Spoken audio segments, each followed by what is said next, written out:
हिंदू धर्म में संकष्टी चतुर्थी व्रत का विशेष महत्व होता है। हिंदू पंचांग के अनुसार यह व्रत हर महीने के कृष्ण पक्ष की चतुर्थी तिथि को रखा जाता है।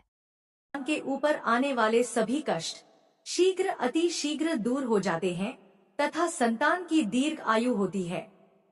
भगवान शिवजी ने गणेश जी को आशीर्वाद दिया था कि चतुर्थी के दिन जो तुम्हारा पूजन करेगा और रात्रि में चंद्रमा को अर्घ्य देगा तो उसको सभी दुखों से मुक्ति मिलेगी और सभी प्रकार के सुखों की प्राप्ति होगी।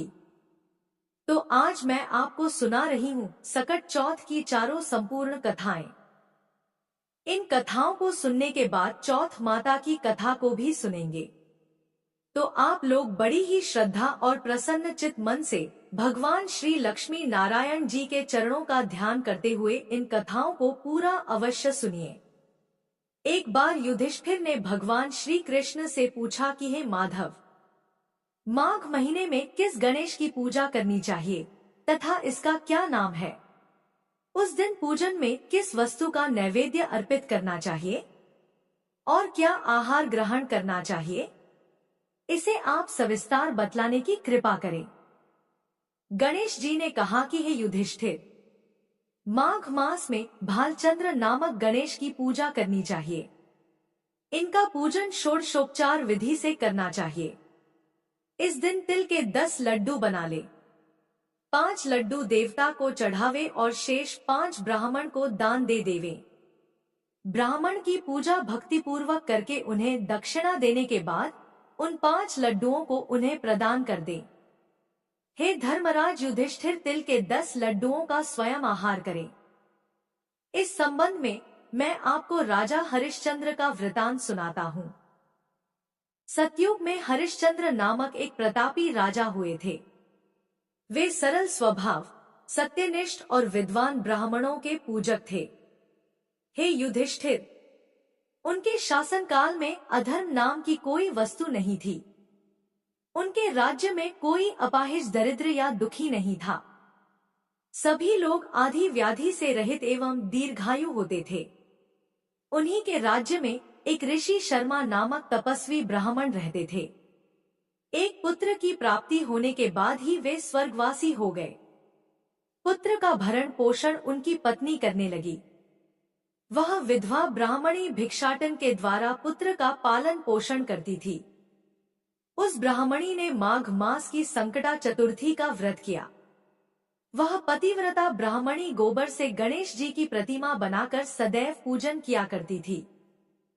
हे युधिष्ठिर, भिक्षाटन के द्वारा ही उसने पूर्वोक्त रीति से तिल के 10 लड्डू बनाए।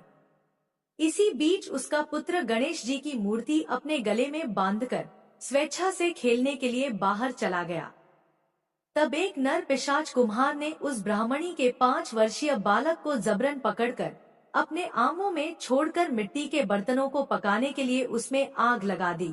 इधर उसकी माता अपने बच्चों को ढूंढने लगी और उसे न पाकर वह बड़ी व्याकुल हुई।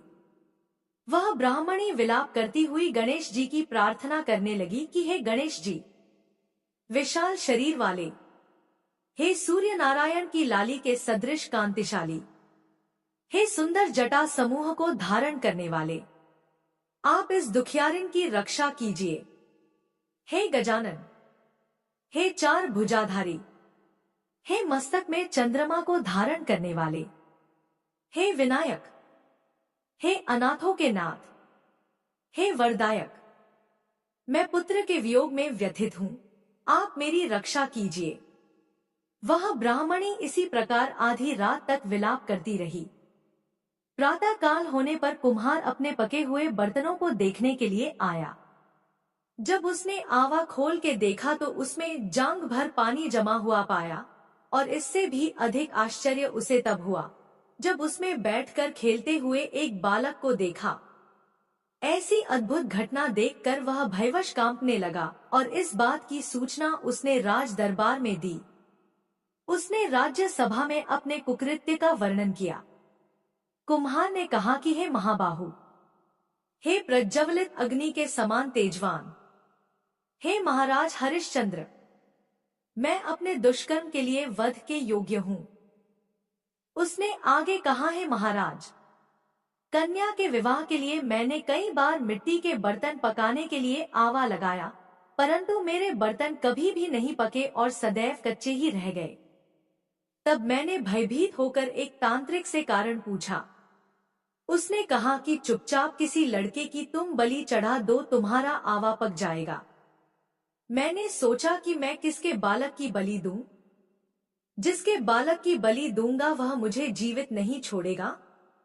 इसी भय से है महाराज, मैंने दृढ़ निश्चय किया कि इसे ही बैठाकर आग लगा दूंगा।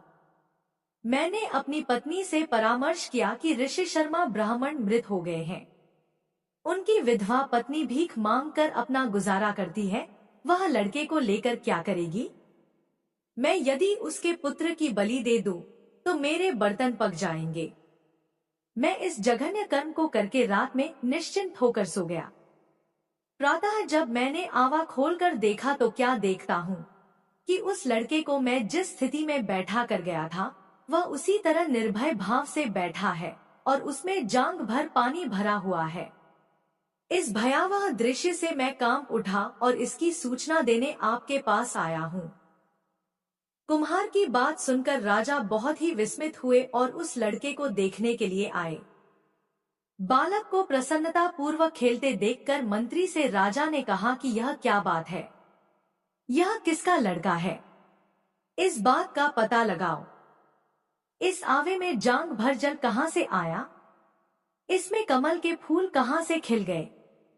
इस दरिद्र कुम्हार के आवे में वैदूर्य मणि के समान हरी हरी धूप कहां से उगाई? बालक को न तो आग की जलन हुई, न तो इसे भूख प्यास ही है। यह आवे में भी वैसा ही खेल रहा है, मानो अपने घर में खेल रहा हो। राजा इस तरह की बात कह ही रहे थे कि वह ब्राह्मणी वहां बिलखती हुई आ पहुंची और वह कुम्हार को कोसने लगी। जिस प्रकार गाय अपने बछड़े को देखकर रंभाती है, ठीक वही अवस्था उस बुढ़िया की थी।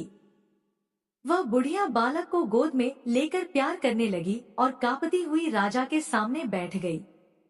राजा हरिश्चंद्र ने पूछा कि हे ब्राह्मणी, इस बालक के न जलने का क्या कारण है? क्या तू कोई जादू जानती है अथवा तूने कोई धर्माचरण किया है जिसके कारण बच्चे को आंच तक नहीं आई? राजा की बात सुनकर ब्राह्मणी ने कहा कि हे महाराज, मैं कोई जादू नहीं जानती और न तो कोई धर्माचरण, तपस्या, योग, दान आदि की प्रक्रिया ही जानती हूँ। हे राजन, मैं तो संकटनाशक गणेश चतुर्थी का व्रत करती हूँ। उसी व्रत के प्रभाव से मेरा पुत्र जीता जागता बच गया। ब्राह्मणी की बात सुनकर राजा ने कहा कि मेरे राज्य की संपूर्ण जनता इस संकटनाशक गणेश का व्रत करे, इसमें मेरी पूर्ण सम्मति है। राजा उसकी परिक्रमा करते हुए कहा कि हे पतिव्रते, तू धन्य है। राजा ने संपूर्ण नगरवासियों को गणेश जी का व्रत करने का आदेश दिया। इस आश्चर्यजनक घटना के कारण सभी लोग उस दिन से प्रत्येक मास की गणेश चतुर्थी का व्रत करने लगे। इस व्रत के प्रभाव से ब्राह्मणी ने अपने पुत्र के जीवन को पुनः पाया था। इतना कहने के बाद श्री कृष्ण ने कहा कि हे युधिष्ठिर, आप भी इस सर्वोत्तम व्रत को कीजिए। इस व्रत के प्रभाव से आपकी सभी कामनाएं पूर्ण होंगी।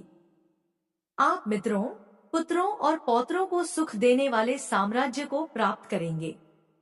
हे महाराज, जो लोग इस व्रत को करेंगे उन्हें पूर्ण सफलता मिलेगी।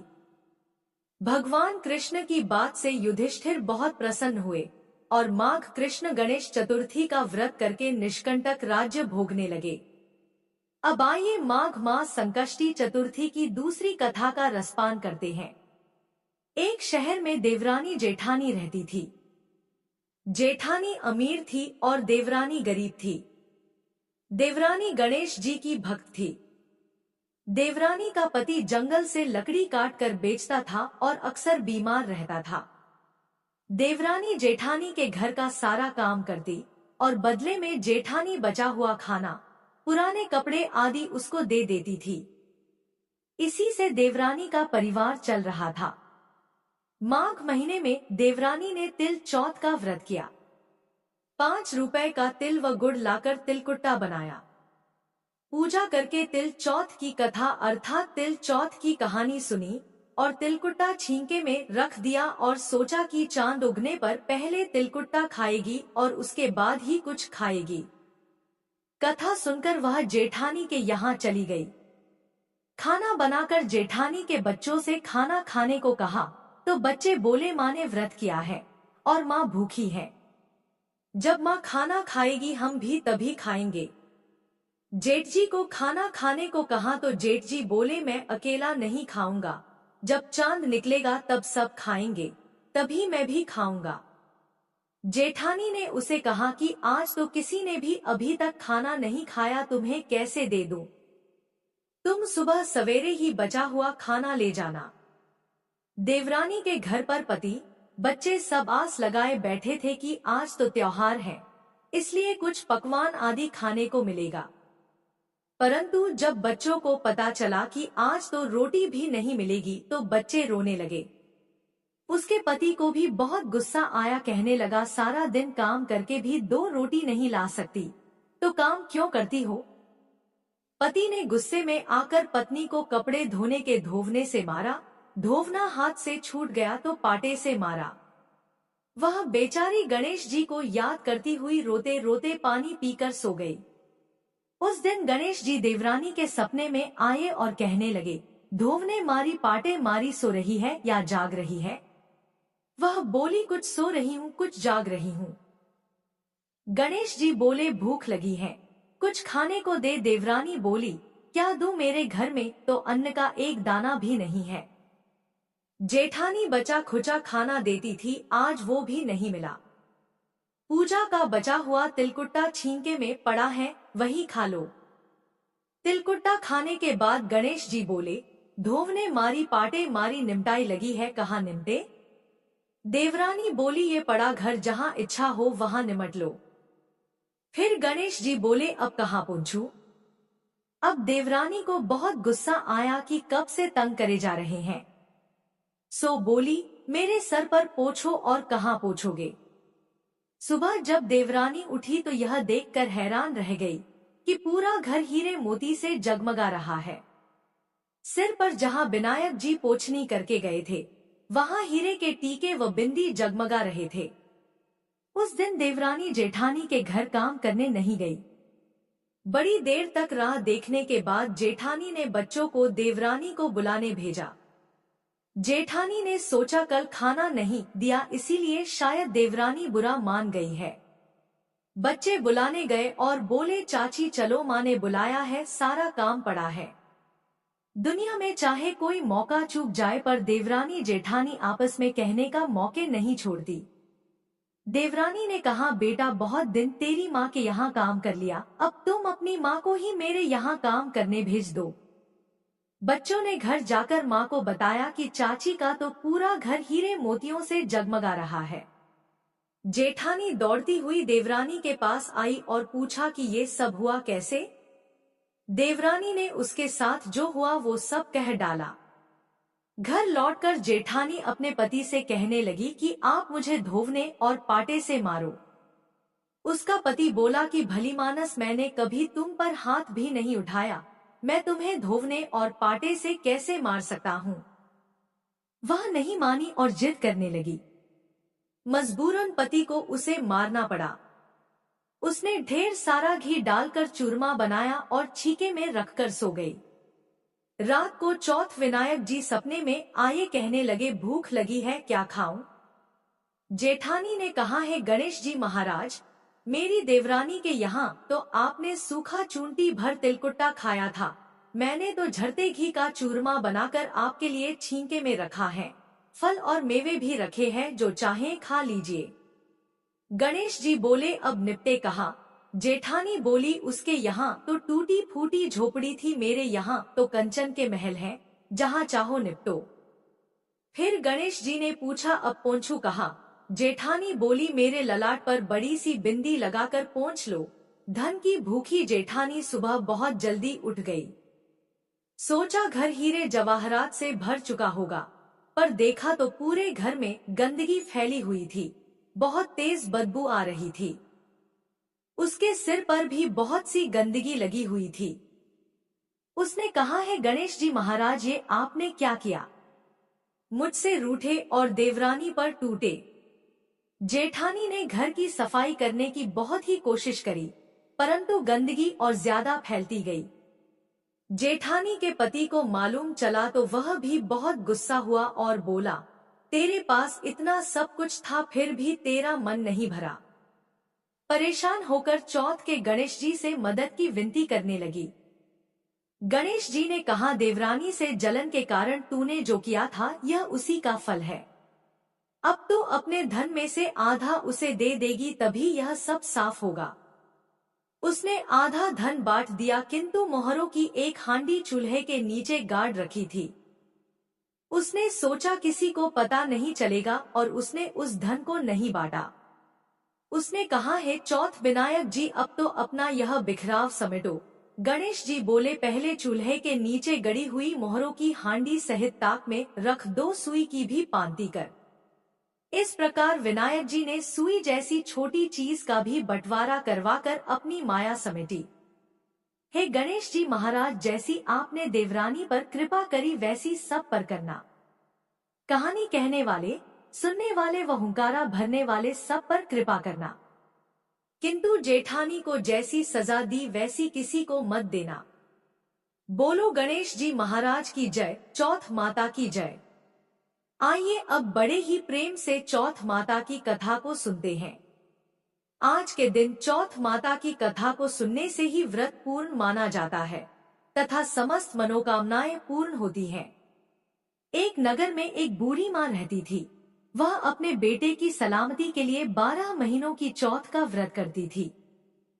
हर चौथ को पंसारी से थोड़ा सा गुड़ और घी लाकर 4 लड्डू बनाती, एक बेटे को देती, एक से पूजा करती, एक हक्का के लिए निकालती और एक चांद उगने पर खुद खा लेती थी। एक बार उसका बेटा ताई से मिलने गया। ताई ने वैसाखी चौथ का व्रत रखा था। ताई से पूछा, माँ तो 12 चौथ रखती है। ताई बोली, तेरी माँ तेरी कमाई से तरमाल खाने के लिए 12 चौथ रखती है। तू परदेश जाए तो वह एक भी चौथ नहीं करेगी। लड़के को लगा ताई सच कह रही है। घर आकर माँ से कहा, मैं परदेश जा रहा हूँ, यहाँ तू मेरी कमाई खाने पीने में ही उड़ा देती है। माँ ने समझाकर उसे रोकना चाहा पर बेटा नहीं माना। माँ ने उसे साथ ले जाने के लिए चौथ माता की आंखें दी और कहा, मुसीबत में यह आंखें तेरी मदद करेंगी। वह आंखें लेकर रवाना हो गया। घूमते हुए एक एक नगर में पहुंचा। उसने देखा एक बूढ़ी माँ रोती जा रही है और पुआ बनाते जा रही है। उसने कारण पूछा तो बूढ़ी माँ ने कहा, बेटा इस नगर की पहाड़ी पर एक दैत्य रहता है। पहले वह नगर में आकर कई लोगों को खाने के लिए मार देता था। अब राजा हर घर से एक आदमी दैत्य के पास भेजता है और आज मेरे बेटे की बारी है, इसलिए मैं रो रही हूँ और उसी के लिए पुए बना रही हूँ। वह बोला, तू पुए मुझे खिला दे, तेरे बेटे की जगह मैं चला जाता हूँ। बूढ़ी माँ ने खीर पुए उसे खिला दिए। खा पीकर वह सो गया। रात को राजा के सैनिक आए तो बूढ़ी माँ ने उसे भेज दिया। दैत्य के सामने पहुंचने पर उसने चौथ माता की आंखें दैत्य की तरफ फेंक कर कहा है, चौथ माता यदि मेरी माँ मेरी सलामती के लिए व्रत करती है तो दैत्य का सिर कटकर गिर जाए। फिर तुरंत दैत्य का सिर कट गया। लड़का वापस आ गया। राजा ने उसे उपहार देकर विदा किया। चलते चलते वह एक दूसरे राजा के नगर में पहुंचा। इस राज्य में आवा तभी पकता था जब एक इंसान की बलि दी जाती थी। सिपाहियों ने उसे पकड़कर आवे में चुन दिया। लड़के ने चौथ माता की आंखें आवे में डाला और कहा है, चौथ माता यदि मेरी माँ मेरे लिए व्रत करती है तो आवा मेरी बलि लिए बिना ही झट से पक जाए। ऐसा कहते ही आवा तुरंत पक गया। आवे में से मिट्टी की जगह सोने चांदी के बर्तन निकले। अंदर से लड़का बोला, बर्तन धीरे धीरे निकालना, कहीं मुझे लग न जाए। राजा ने उसे निकलवाया और पूछा, इस आवे से तुम बच कैसे गए? लड़के ने बताया कि उसकी माँ चौथ माता का व्रत करती है, व्रत के कारण ही वह बच पाया है। राजा को तब विश्वास नहीं हुआ। उसने एक चांदी की सुराही मंगवाई और कहा कि सुराही की नली से निकल कर दिखाओ, तभी मुझे विश्वास होगा। लड़के ने चौथ माता को याद करके आंखें सुराही में डाल दिया और कहा, मैं भंवरा बनूं, सुराही से निकलूं। लड़का तुरंत भंवरा बनकर सुराही से निकल गया। तब राजा ने खुश होकर राजकुमारी की शादी उसके साथ करवाई और सभी लोगों को चौथ माता का व्रत करने को कहा। एक दिन उसे माँ की याद आई। उसने राजा के पास जाकर खुद के नगर जाने की इच्छा जाहिर की। राजा ने रथ, घोड़ा, हाथी और खूब सारा दान दहेज देकर उन्हें विदा किया। चौथ के दिन वह अपने नगर पहुंचा। वह अकेला पंसारी के यहाँ माँ का इंतजार करने लगा। सोचा चौथ है तो माँ यहाँ जरूर आएंगी। थोड़ी देर बाद लकड़ी टेकती हुई माँ आती दिखी। उसकी माँ की आंखों में जाले आने के कारण दिखना कम हो गया था। लड़के ने जानबूझकर उस स्त्री के बेटे को अपशब्द कहने लगा। माँ ने उसे नहीं पहचाना और कहने लगी, भैया मुझे चाहे कितनी गाली दे दो पर मेरे बेटे को कुछ मत कहना। यह सुनते ही बेटा माँ के चरणों में गिर पड़ा और कहा, माँ मैं तेरा ही बेटा हूँ, मुझे माफ कर दो। तब माँ ने उसे गले से लगा लिया। नगर के लोगों ने विश्वास नहीं किया कि वह उसी का बेटा है। बूढ़ी माँ ने चौथ माता को याद करके कहा, है चौथ माता, यदि मैं अपने बेटे के लिए व्रत करती हूँ तो मेरे स्तन में दूध भर जाए और उसकी धार मेरे बेटे के मुख में गिरे। माँ के स्तनों से दूध की धार निकलकर बेटे के मुंह में गिरने लगी। लोग चौथ माता की जय जयकार करने लगे। उस नगर के सभी लोग चौथ माता का व्रत करने लगे। हे चौथ माता, जैसा बूढ़ी माँ और उसके बेटे की सहायता की वैसे हमारी भी करना। कहानी कहने, सुनने और हुंकारा भरने वालों पर अपनी कृपा करना। बोलिए चौथ माता की जय। अब सुनिए सकट चौथ की चौथी कथा। एक गांव में एक साहूकार और साहूकारनी रहते थे। दोनों ही कोई पूजा पाठ नहीं करते थे। संभवतः इसी कारण उनकी कोई संतान नहीं थी। एक दिन साहूकारनी अपने पड़ोसी के घर गई तो उसने देखा कि वो कोई पूजा कर रही है। पूछने पर पता चला कि उस दिन सकट चौथ थी और पड़ोसन उसी की पूजा कर रही थी। साहूकारनी ने उससे पूछा कि चौथ का व्रत करने से क्या होता है। इस पर पड़ोसन ने कहा कि इसे करने से अन्न, धन, सुख, सुहाग, संतान सब मिलता है। इस पर साहूकारनी ने कहा, यदि वो गर्भवती हुई तो 1.25 सेर तिलकुट बनाकर चौथ का व्रत करेगी। गणेश भगवान की कृपा से वो गर्भवती हो गई। तब उसने संतान के जन्म पर व्रत पूजा करने का इरादा किया। कुछ समय बाद उसका पुत्र हुआ तो फिर उसने व्रत को टाल दिया और कहा कि जब उसके बेटे का विवाह होगा तब वो सकट चौथ का व्रत करेगी। बेटा बड़ा हुआ और उसका परदेश में विवाह सुनिश्चित हो गया। जब बेटा बारात लेकर गया तब भी साहूकारिनी ने व्रत करने का इरादा नहीं दिखाया। इससे गणेश भगवान रुष्ट हो गए और चौथ माता भी नाराज हो गई, जिसके चलते बेटा फेरों के बीच से अदृश्य हो गया और चौथ माता ने उसे जंगल में पीपल के पेड़ पर बिठा दिया। बहुत खोजने पर भी जब वर नहीं मिला तो विवाह आधा हुआ रह गया और सभी अपने घर चले गए। एक दिन उस युवक की अर्ध विवाहित पत्नी अपनी सहेलियों के साथ पूजा के लिए दूब लेने जंगल गई। रास्ते में वही पीपल का पेड़ पड़ा जिस पर उसका आधा पति बैठा था। उसने आवाज दी, आ मेरी अर्ध ब्याही। डरकर लड़की घर चली आई पर दुख से सूखने लगी। जब उसकी माँ ने उसका कारण पूछा तो उसने जंगल की घटना का जिक्र किया। उसकी माँ उसी स्थान पर गई तो उसने देखा कि सेहरा पहने, साफा बांधे उसका जमाई पीपल पर बैठा है। उसने इसका कारण पूछा तो लड़के ने बताया कि उसकी माँ ने बोलने के बाद भी चौथ का तिलकुट नहीं किया, इसलिए चौथ माता ने नाराज होकर उसे वहां बैठा दिया। यह सुनकर लड़की की माँ साहूकारनी के घर गई और उससे पूछा कि तुमने सकट चौथ का कुछ बोला था? तो उसने कहा, हाँ तिलकुट बोला था। तब उसकी समधिन ने कहा कि बोलने के बावजूद अपना वचन न निभाने के कारण सबको दंड भुगतना पड़ रहा है। इस पर साहूकारिनी ने कहा कि जैसे ही उसका बेटा बहू लेकर घर आएगा वो तिलकुट करेगी। इससे गणेश जी प्रसन्न हो गए और उसके बेटे को मुक्त करके फेरे पूरे करने का आशीर्वाद दिया। धूमधाम से विवाह हो गया और वह बहू को लेकर घर आया। इसके बाद प्रसन्न साहूकारनी ने 2.5 मन तिलकुट का पूजन किया।